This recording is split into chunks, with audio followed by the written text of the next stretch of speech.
Hey everyone, welcome back to the Deep Dive. Ready to explore some seriously thought-provoking stuff today? Always up for a good brain workout. Well, today's Deep Dive is all about AI and the potential impact on, well, on us, basically how we learn and know things. Yeah, the big question we're tackling is this. Could AI actually lead to something called knowledge collapse? Knowledge collapse. Sounds kind of intense, right? So we're diving into a research paper for this one. It's called AI and the Problem of Knowledge Collapse. Just came out last month in the journal AI and Society. Okay, so before we get all apocalyptic, let's break it down. Hmm. What exactly is knowledge collapse? Well, think of it like this. Imagine the information that's easily available to us shrinking. Okay, shrinking. Right. And as that happens, our sense of what's even worth knowing shrinks too. Interesting. Yeah, it's not just about losing access to information. It's more like we start neglecting whole areas of knowledge Because, they seem too costly to learn or maybe just not relevant to our lives. okay, I see where this is going. So it's Yeah. not that knowledge just disappears, but it becomes harder and harder to find. Exactly. And the paper gives some pretty fascinating real-world examples of how this has already happened throughout history. Ooh, hit me with an example. Okay, how about this? The recipe for ancient Roman concrete. Roman concrete. Yeah, they had this formula that made structures last for centuries, like seriously centuries. I've heard about that, but we don't know how they did it. We've lost the exact recipe. Like they knew something we don't. That's wild. Imagine the things we could build if we rediscovered that knowledge. Right. So this knowledge collapse thing, it's not just ancient history, right? I bet there are examples closer to home. Absolutely. Think about hunter-gatherer societies. They could identify like thousands of plant species. Thousands. Yeah. And they knew all their uses, medicinal, culinary, you name it. Most of us today would be hard-pressed to name like a dozen plants. Wow, that's a good point. It really makes you wonder what knowledge has faded away, even in our own families and communities over generations. Kind of humbling, isn't it? It is. And it makes you think about how technology might be playing a role. Yeah, that's the big question, right? Yeah. How could AI, a technology that's all about processing massive amounts of information, actually contribute to losing knowledge?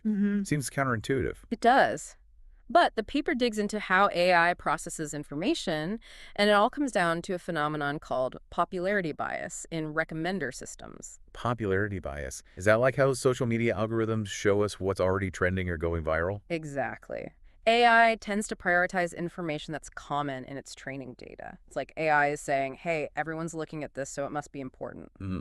But wouldn't that lead us to miss out on less common but potentially valuable knowledge? You got it. The researchers call this long-tail knowledge. Long-tail knowledge. Okay. Yeah, it's the stuff that might not be trending but could hold incredible insights. You know, kind of like those hidden gems that you only discover if you venture off the beaten path? Oh, so it's like if you love music, right? Yeah. If you only listen to the top 40 chart, you'd miss out on a whole world of amazing artists and genres. It's the same with knowledge we need to explore beyond the mainstream to get the full picture. I love that analogy. It really captures the essence of what we're talking about. Okay, I'm getting a serious case of information FOMO now. But before we spiral into a knowledge black hole, doesn't the research also suggest that humans aren't just passive consumers of information? Like we can choose what we learn, right? Absolutely. That's a key point. Unlike AI, we have the ability to actively seek out diverse perspectives. Right. We're not just robots taking in whatever the algorithm feeds us. We can be curious, we can ask questions, we can dig deeper. Exactly. The researchers actually built a simulation to explore this. Oh, really? A simulation? Yeah.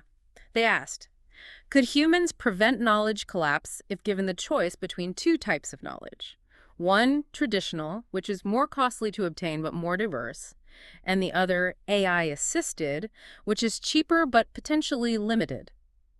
Okay. So it's like choosing between a carefully curated library and a quick Google search. Which path do we choose? What did their simulation reveal? Well, here's the encouraging part. The model suggests that, yes, we can prevent knowledge collapse, but there's a catch. Always a catch. We have to be aware of the value of diverse knowledge and be able to accurately assess the costs and benefits of different sources. So it's about being mindful of our knowledge diet.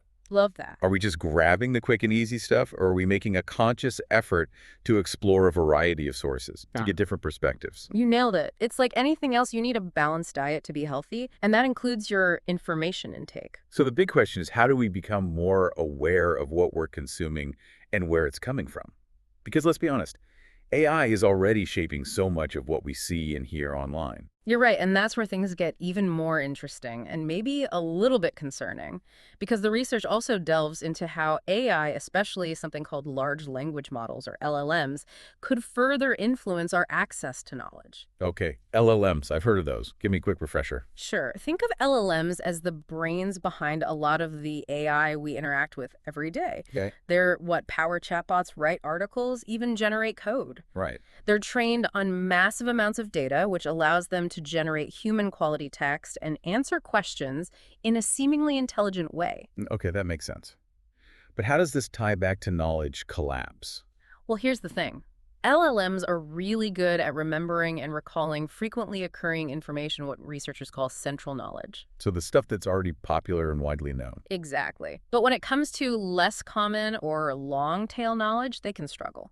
And that raises some serious questions about how LLMs might be shaping our understanding of the world, pushing us towards a certain version of knowledge. It's almost like we're being steered towards a greatest hits compilation rather than the full unfiltered experience. A great way to put it. But if AI is shaping how we access and process knowledge, who gets to decide what's considered valuable or important in the first place?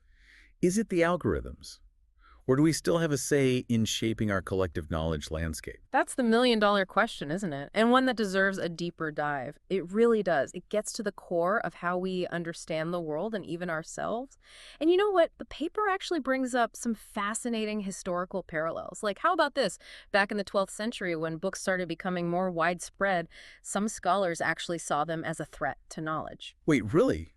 Books? I always think of books as like the ultimate source of knowledge. Why would anyone see them as a threat? I know, right? It sounds crazy.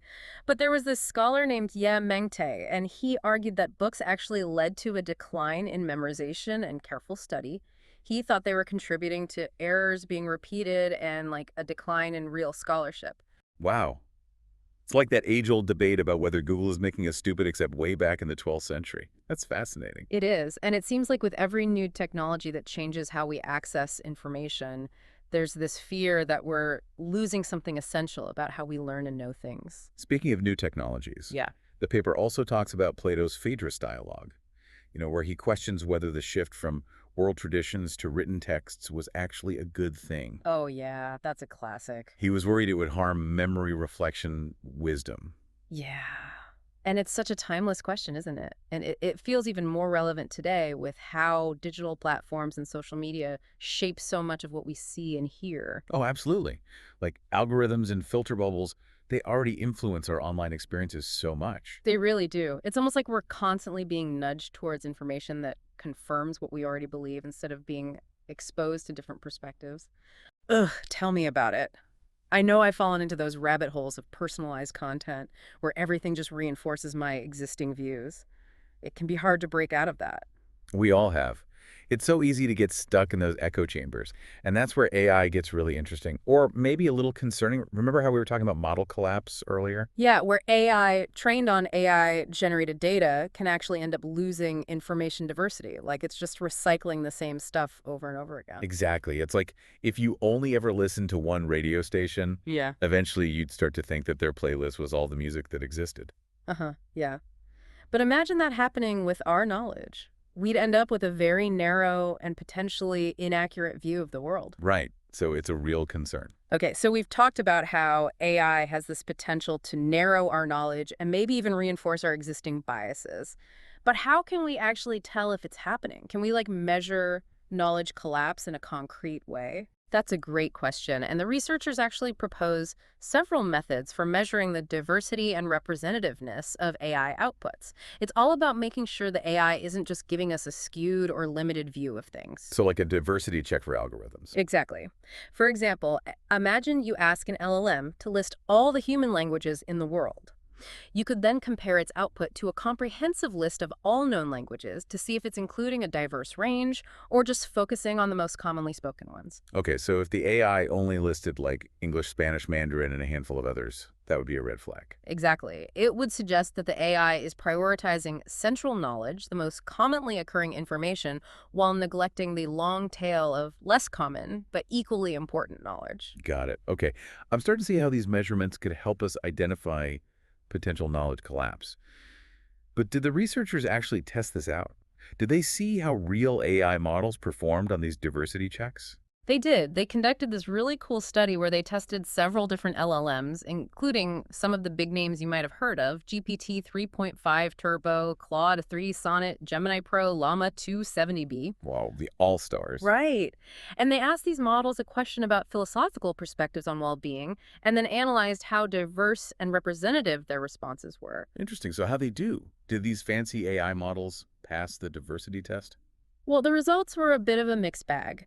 They found that the way they prompted the models played a big role. Like when they specifically asked for diverse perspectives or requested a list of 20 philosophers, they got a wider range of responses compared to just a simple open-ended question. So it's like we have to be really intentional about asking for a broader view. We can't just assume that AI is going to offer it up automatically. It seems that way. But even with these more targeted prompts, they still noticed a bias towards more popular or well-known Western philosophers. Like Aristotle was mentioned way more often than other influential thinkers from different cultures and traditions.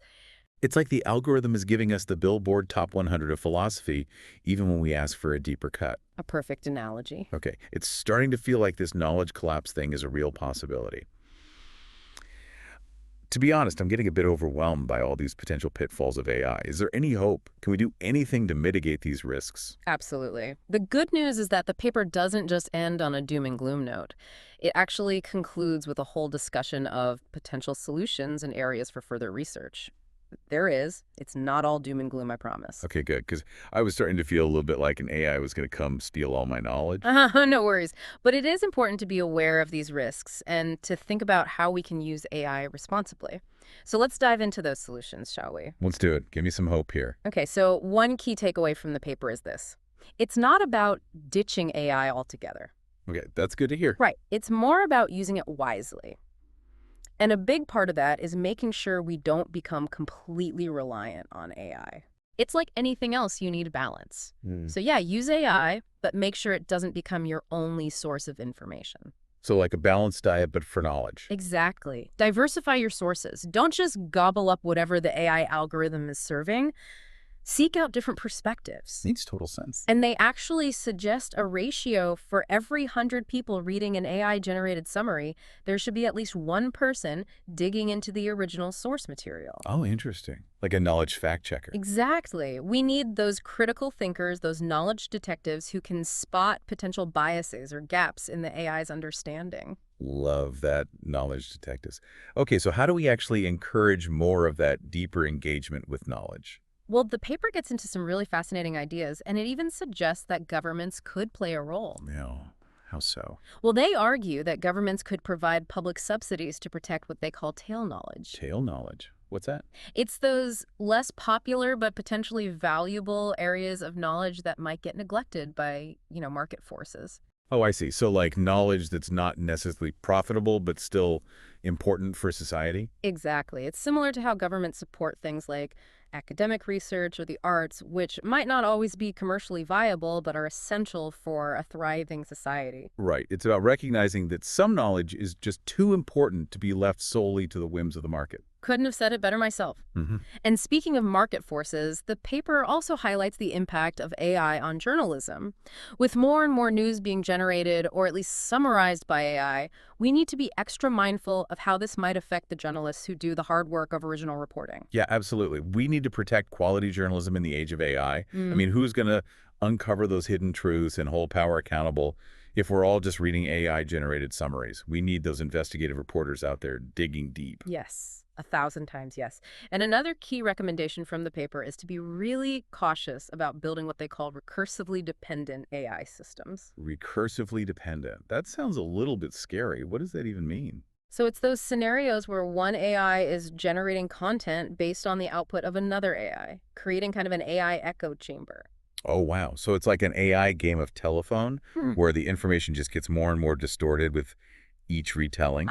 Exactly. Not exactly a recipe for reliable knowledge, right? Definitely not. So the paper really stresses the importance of being able to clearly distinguish between human-generated content and AI-generated content.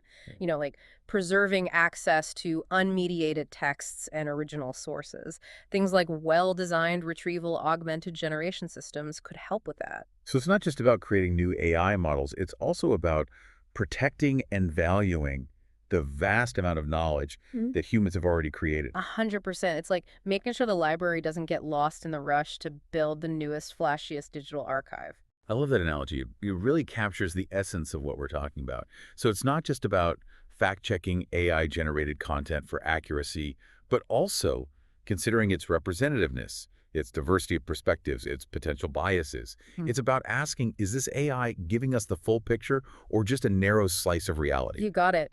It's about being a savvy media consumer, but for AI. We need to develop those critical thinking skills to evaluate the information that's being presented to us. And this is probably extra important when it comes to education. Oh, absolutely. Yeah. We need to teach students not just to accept AI answers blindly, but to question them, analyze them, consider alternative perspectives. Like imagine a classroom where kids are encouraged to challenge the AI tutor to think outside the algorithm. Oh, that would be awesome. Teaching kids to be knowledge detectives from a young age. Exactly. And this responsibility extends to AI developers as well. It's not just about creating AI that can generate fluent text or solve complex problems. It's about creating AI that is fair, unbiased, and representative of the full spectrum of human knowledge. So it's really a collective effort here. It is. We need AI developers, researchers, educators, policymakers, and even just everyday citizens to be aware of these risks and to work together to mitigate them. It's about shaping a future where AI helps us expand our knowledge rather than limiting it. Well said. That's the goal, right? To use AI as a tool for learning and growth, not as a replacement for human curiosity and critical thinking. Absolutely. It's been a fascinating deep dive exploring this complex relationship between AI and knowledge itself. We've uncovered some potential risks, but also some promising solutions. And hopefully given everyone listening a lot to think about. That's what we aim for. As always, we encourage you to keep learning, keep questioning, and keep seeking out diverse perspectives. Thanks for joining us on the deep dive.